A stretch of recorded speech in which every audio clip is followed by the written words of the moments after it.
At the very start of his journey, Christian had already been in the slough of despond and strayed most foolishly from the straight and narrow path. But he had been warned, just in time, by his friend Evangelist, that his right road lay through a distant, wicket gate. As he was hurrying along, he came across 3 men, fast asleep, with fetters on their heels.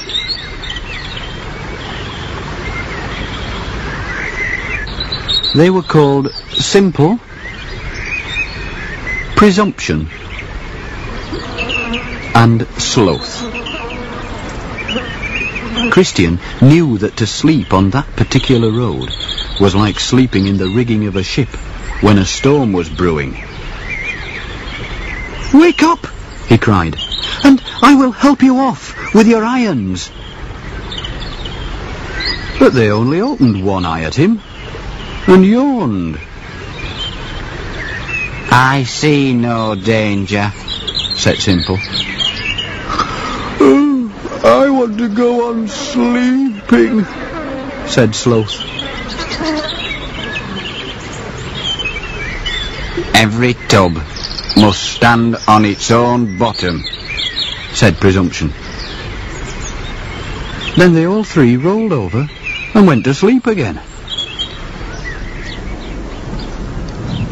So Christian proceeded on his way, troubled to think that men in such danger should so little esteem his kindness in waking them.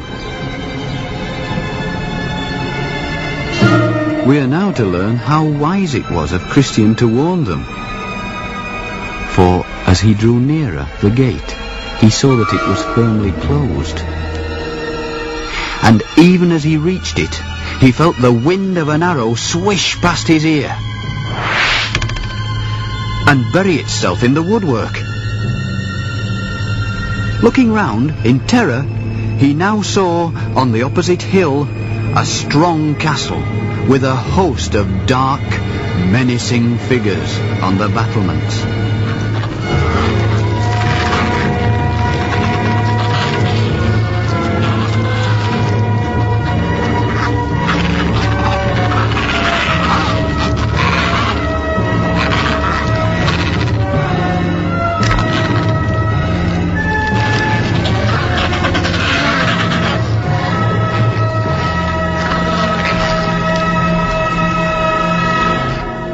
Christian didn't dally.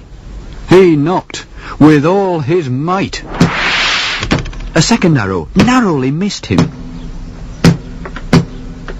"Who's there?" asked a voice. "A poor burdened traveller. I come from the city of destruction, and I'm going to the celestial city."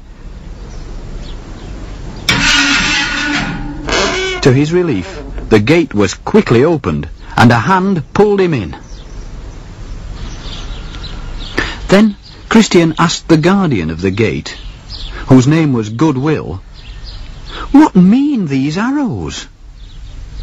To which he answered, "Yonder castle belongs to Beelzebub, the prince of the devils. Both he and his soldiers will shoot their darts at anyone who tries to enter here. They aim to kill you before you reach safety. You are fortunate to be alive." "Oh, I tremble and rejoice," said Christian. "Why do you come alone?" "Because none of my neighbours, and none whom I encountered on the road, saw the danger.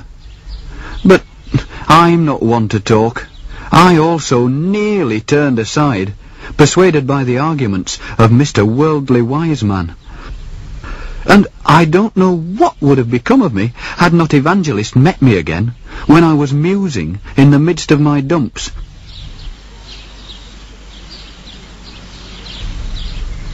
"And, truth to tell, I'm still much inconvenienced by this burden. I just can't seem, however hard I try, to get it off my back. Could you please help me off with it?" No man can get it off for you, said Goodwill, but keep to the straight and narrow path, and it will lead you to the place of deliverance. How long will that take? Christian asked himself as he girded up his loins and plodded on his way,